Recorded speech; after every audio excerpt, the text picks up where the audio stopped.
You ask Tiger to solve. This deals with linear equations with one unknown.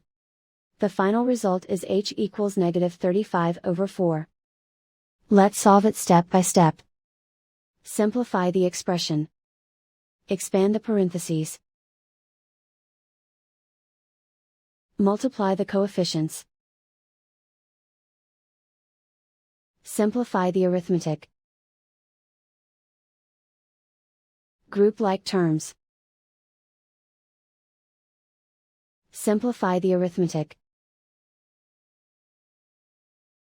Swap sides. Group all constants on the right side of the equation. Add 5 to both sides. Simplify the arithmetic.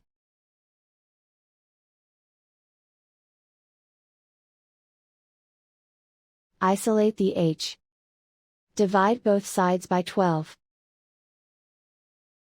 Simplify the fraction. Find the greatest common factor of the numerator and denominator. Factor out and cancel the greatest common factor. And so the final result is h equals -35/4.